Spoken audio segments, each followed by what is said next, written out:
আজ আমি প্রথম রান্না করব পেঁয়াজ ছাড়া। আজকে আমার বাড়িতে পেঁয়াজ শেষ হয়ে গেছে আর পেঁয়াজও নিয়ে আসা হয়নি। তাই আমি ভাবলাম পেঁয়াজ ছাড়া এই নিরামিষ সবজি করি। তো সবজিটা কিন্তু খেতে দারুণ টেস্ট হয়েছিল। পেঁয়াজ ছাড়া এই সবজি কীভাবে টেস্টি করা যায় সেটা কিন্তু আমি তোমাদেরকে এখানে শেয়ার করছি। দেখো, প্রথমেই আমি একটা তেজপাতা আর একটা কাঁচা লঙ্কা ফোড়ন দিয়ে দিয়েছি। এখানে বাঁধাকপিতে তুমি শুকনো লঙ্কাও দিতে পারো, কিন্তু আমার কাছে শুকনো লঙ্কা যেহেতু ছিল না, মানে ছিল কিন্তু শুকনো লঙ্কাগুলো আমার নষ্ট হয়ে গেছে, ফাঙ্গাস হয়ে গেছে, ওই জন্য আমি আর দিইনি। আমি তেজপাতা আর কাঁচা লঙ্কা দিয়ে দিয়েছি। তারপর আমি এখানে দেবো হচ্ছে একটু আদা বাটা আর একটু হিং। হিং আর আদা বাটা দিলে না তরকারি দারুণ মজা হয়। এটা আমি প্রথম ট্রাই করলাম, সত্যি বলছি এত খেতে ভালো হয়েছিল যে কি বলবো। আর এই শীতের সবজিগুলো না এত টেস্ট হয়, তো মনে হয় যে শুধু সবজি দিয়েই ভাত খাওয়া হয়ে যাবে। কালকে দুপুরে আমি আর কিছুই রান্না করিনি, ডিমও ভাজিনি, কিচ্ছু করিনি, জাস্ট এই সবজি দিয়েই খেয়ে নিয়েছি। দেখো, এখন এটা একটু ফোড়ন করতে টাইম দিয়েছি। তারপর আমি দিয়ে দিলাম একটু সামান্য হিং।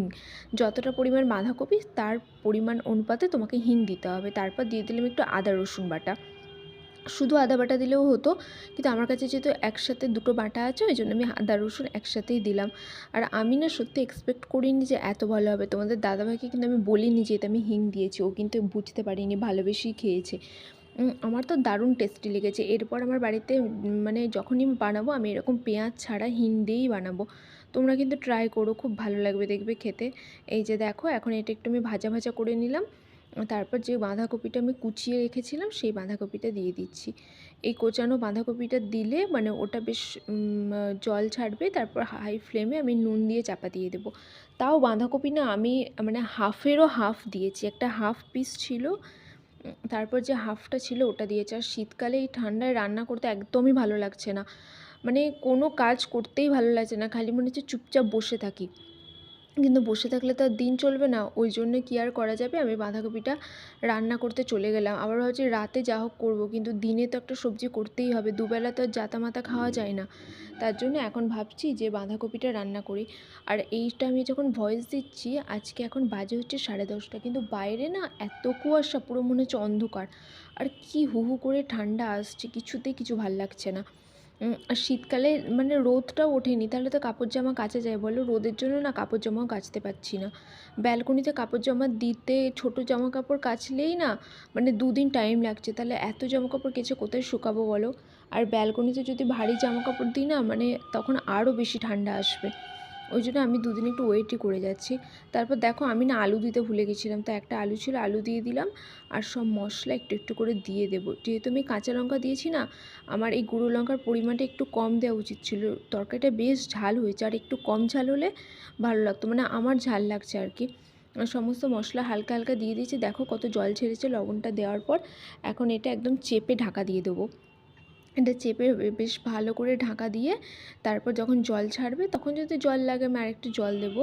তারপর আমার কাছে হাফ টমেটো ছিল, আমি হাফ টমেটো দিয়ে দিলাম।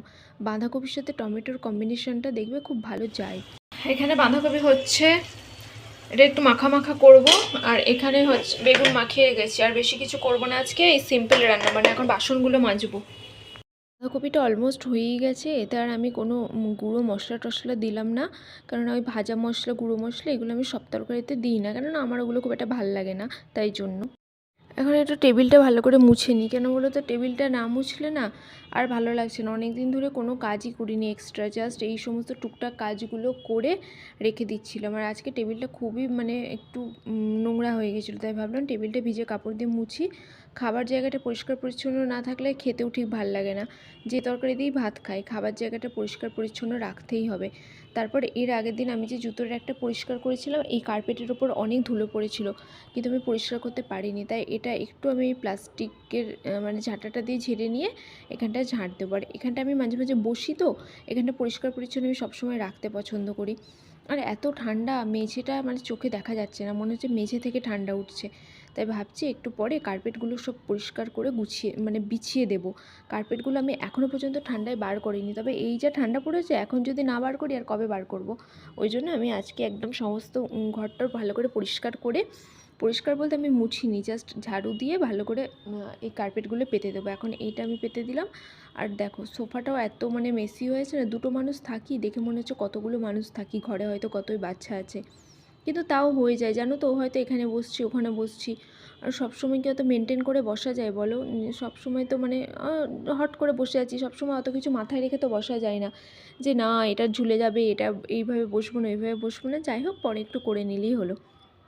তো এইগুলো আমার টুকটাক হয়েই গেল করা। তারপর অনেক দিনগুলো মোছা হয়নি, খুব ধুলো পড়ছে, তার জন্য আমি ভাবলাম একটু ভালো করে মুছে নিই। মুছে নিয়ে তারপর মানে সব কিছু পাতবো। এই যে দেখো, এখানে আমি ইয়ে করলাম, মানে এইটা পেতে নিলাম। আমাদের কার্পেটটা বিশাল বড়, এতটাই বড় যে আমাদের ডাইনিংটা পুরোটাই কভার করে যাচ্ছে এক সাইড। এগুলো সব আমার বিয়ের সময় আমার বাড়ি থেকে দেওয়া।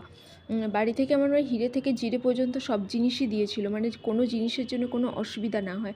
আর সত্যি অসুবিধা হচ্ছেও না। এবার এখানটা হয়ে গেল বিছানো। এবার আমি ভালো করে টান টান করে দেবো। অ্যাকচুয়ালি অনেক জিনিস রাখা আছে তো, না হলে মানে গুটিয়ে আছে, গুটিয়ে থাকলে দেখবে ভাল লাগে না। তার জন্য আমি ভাবলাম একবারে টান টান করে পেতে নিই। তো এই যে দেখো, এখন টান টান করে আমি পাতছি। আর এই যে বিন ব্যাগটার ওপরে একটু গুটিয়ে আছে, আমি এখন বিন ব্যাগটার নিচে এটা দিয়ে দেবো। তো এই সব মিলিয়ে আজকের দিনটা না মানে খুব ঠান্ডার মধ্যে, খুব অসুবিধার মধ্যেই কাটছিল। তোমাদের দাদাভাই ছিল না, তারপর আমি একাই ছিলাম, তো একা একা এই কাজগুলো করলাম। অন্য সময় হলে যদিও ও এগুলোতে হেল্প করতে পারে না, কারণ ও কাজেই ব্যস্ত থাকে বাড়িতেই। তো এইগুলো আমি টুকটাক করে নিচ্ছি। আর ঠান্ডায় না একদম হাত পা মনে হচ্ছে চলছে না, মনে হচ্ছে এক জায়গায় চুপচাপ বসে থাকে। এবার এক জায়গায় বসে থাকতেও ভালো লাগছে না, এমনিতেই তো ঘুম থেকে উঠতে দেরি হয়ে যাচ্ছে। তারপর আর কি করব সারাদিন। তারপরে এখানটা একটু ফাঁকা ছিল, এই ছোটো কার্পেটটা আমি এখানে বিছিয়ে দিলাম। এই কার্পেটটাতে বসে আমার গায়ে হলুদ হয়েছিল, খুব স্মৃতিগুলো মনে পড়ে যাচ্ছে। আর এখন ঘরের কার্পেটগুলো বিছিয়ে দেবো। ঘরেরগুলো না তো আমরা সবসময়ই দিয়ে রাখি। আসলে কী বলো তো, ঘুম থেকে উঠে মেঝেতে ঠান্ডা পাটা পড়লেই না মানে পাটা একবারে কনকন করে যাচ্ছে, তার জন্য এগুলো আগে থেকে সব রেডি করে রাখি। তো এই সব থেকে কঠিন কাজটা করে নিলাম, স্নান হয়ে গেল। এখন ভাতটাও করে নিলাম, এখন জাস্ট বেগুন ভাজা করব। আর বাঁধাকপির তরকারিটা আগেই করেছি, তোমাদের দাদাভাই নেই, তাই আমি ভাবছি আমি একা একা এখন খেয়ে নিই। তারপর আমার আবার কাজ আছে, তোমাদের দাদাভাই এলে তখন ওকে খাবার দেবো। তোমাদের দাদাভাইয়ের মেবি আসতে একটু লেট হবে, তো আমি এখানে বেগুনও মাখিয়ে রেখেছি, যে দেখাই দাঁড়াও। এই যে দেখো, আমি এখানে বেগুন মাখিয়ে রেখেছি। আর এখানে বাঁধাকপির তরকারি তো যেমন আছে, ভাতটা করলাম, এখন বেগুনটা ভেজে আমি খাবার খেয়ে নেবো। আর প্রচুর ঠান্ডা, অবশ্য স্নান করে না অতটা ঠান্ডা লাগছে না। আর রান্নাঘরটা আমার মানে জানলা টানলে কিছু খুলতে পারিনি, তো রান্নার একটা হালকা স্মেল আছে। এখন ভাবছি একটু খুলে দিই, যেহেতু হাওয়াটাও নেই, তো ভালোই লাগবে। বাইরে কিন্তু মানে আজকে হাওয়া নেই, ঠান্ডাটা প্রচুর আছে, কিন্তু হাওয়াটা থাকলে না বেশি কষ্ট লাগে, ওই জন্য খুব একটা কষ্টও হচ্ছে না। বেগুনগুলো এখন আমি ভাজতে দিয়ে দিচ্ছি। সেই যে বেগুনটা এনেছিলাম না, ওই বেগুন টাটকা থাকতে থাকতে ভেজে খেয়ে নিই, শুকিয়ে গেলে না টেস্ট পাওয়া যায় না। তাই ভাবছি এখন একটু ভেজে নিই। এখন বেগুন ভাজা হয়ে গেছে, এখন আমি ভাত বেড়ে নিচ্ছি। তোমাদের দাদাভাই নেই যেহেতু, আমি একা একাই এখন ভাত খেয়ে নেবো আজকে। আর ভাত দেখো এখন আগুন গরম, এরকম ভাত খেতে না আমার খুব টেস্ট লাগে। এরকম ভাত আমি যে কোনো সবজি দিয়ে খেয়ে নিতে পারবো। আগে আমার সবজি খেতে ভালো লাগতো না, কিন্তু এখন না মাংস খেয়ে এত অরুচি হয়ে গেছে, তাই এখন আমি বেশি বেশি করে সবজিই খাচ্ছি। তো এই সবজি ফবজি খেয়ে দিয়ে ভাত খেয়ে না, রাতে অবশ্য চিকেন টিকেন করবো, কিন্তু এখন এই সবজি দিয়ে ভাত খেয়ে নিয়ে যে আমি এখন তোমাদেরকে দেখাচ্ছি। আর দেখো আমি টেবিলে চলে এসেছি, দেখছো কত গরম, আর ঠান্ডাতে হি হি করে কাঁপছে আর গরম ভাত খাচ্ছে, তার উপর আবার তরকারিটাও ঝাল হয়েছে। টেস্ট লাগছিল, কিন্তু এত ঝাল লাগছিল যে কি বলবো। তো এখন আমি খেয়ে নিই, চলো তারপর খেয়ে দিয়ে তারপর সব কিছু মিলিয়ে তোমাদের সাথে কথা বলছি। তরকারিটা সত্যি সত্যি খুব ভালো হয়েছে, দেখো তোমাদেরকে আমি দেখাচ্ছি। সত্যি বলছি, বাঁধাকপির তরকারি নিরামিষ খেতে আমার খুব একটা ভালো লাগে না, তবে এই হিঙের ফোড়ন দিয়ে তরকারিটা আমার এত ভালো লেগেছে না, আমি ভাবছি যে কোনো দিন আমি আবার এই তরকারিটা বানাবো, দেখবো কেমন লাগে। কালকে তো এমনি খুব তাড়াহুড়ো করে বানিয়েছি, আর একদিন হাতে একটু সময় নিয়ে বানাবো। তো সব কিছু সময় নিয়ে বানালে যেহেতু টেস্ট হয়ে, দেখছো আমি ভাত খেতে খেতে সাধারণত জল খাই না, কিন্তু দেখো আমার এত ঝাল লেগে গেছে, আমি এখন জল খেতে শুরু করে দিয়েছি। এত ঝাল লাগলে না মানে ভাত খাওয়া যায় না, জল খেয়েই পেটটা ভরে যায়। আর আমার ইদানিং এটাই হচ্ছে, ঠান্ডাতে আমি ভালো করে খেতেও পারছি না। খাওয়া হয়ে গেলে এক নিঃশ্বাসে খাবার খেয়ে ফেলেছি, কি ঝাল হয়েছে, তবে খুব টেস্টি হয়েছে।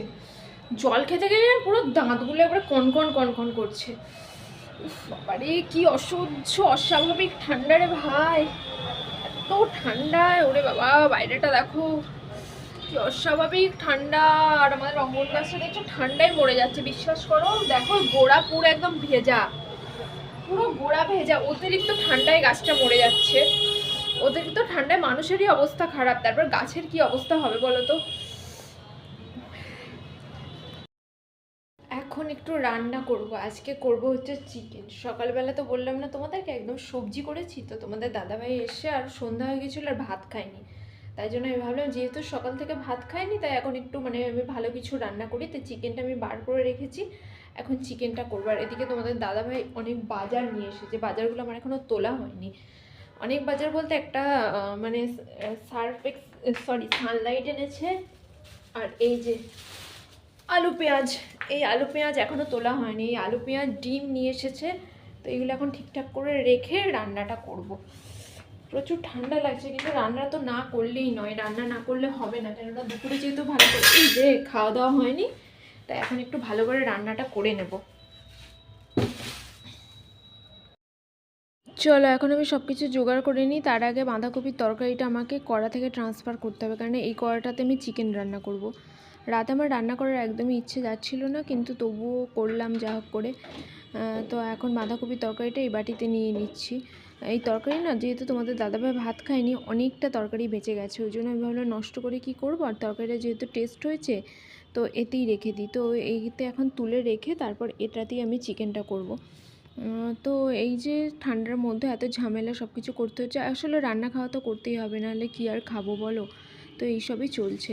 আর এখন তোমাদের দাদাভাই ডিম নিয়ে এসেছে, সন্ধ্যা থেকে আমি ডিমগুলো এখনও তুলে রাখিনি, এখন ফ্রিজে তুলে রাখবো। ডিম জিনিসটা না খুব ভয় লাগে, একটু যদি জোরে ঠক্কর খাই তাহলে একদম ভেঙে চলে যাবে, ওই জন্য না খুব সাবধানে তুলে রাখছি। চলো তোমাদের সাথে নিয়ে এগুলো আমি তুলি, সাবধানে রেখে তারপর দেখাচ্ছি। আর ফ্রিজটাও আমার খুব একদম মানে অগোছালো হয়ে গেছে, এগুলোর গোছাতে হবে। আসলে এত কাজ, কোনটা ছেড়ে কোনটা করব সেটাই এখন বুঝতে পারছি না। এই যে দেখো, এখন হচ্ছে সানলাইট এনেছে, আমাদের অনেক দিন ধরে লিকুইড ডিটারজেন্ট ফুরিয়ে গেছিলো, ওই জন্য কাপড় আমি কাচতে পারছিলাম না, আজকে আনা হয়েছে। তো ওইগুলো মানে এখন কেচে দেবো। আর দেখো এই ফুলগুলো সেই কবে আমি 3 সপ্তাহ আগে বোধহয় রেখেছি, এখনও কতটা ফ্রেশ আছে। তাই আমি ভাবছি কত ফুলগুলো ভালো আছে জলে ডুবিয়ে রাখার জন্য। এই যে আমি এখন একটু কানের পাশে ফুল দিচ্ছি, হঠাৎ করে মনে হলো একটু কানের পাশে ফুল দিই, যদিও ফুলটা খুব ছোট দেখাই যাচ্ছে না। আর এই যে তোমাদের সাথে একটু মজা করছিলাম, একটু ভিডিও নিলাম। তো আজকের ভিডিওটা সব মিলে এখানেই রাখছি, আশা করছি তোমাদের ভালো লাগবে। তোমরা কিন্তু পুরো ব্লগটা দেখো।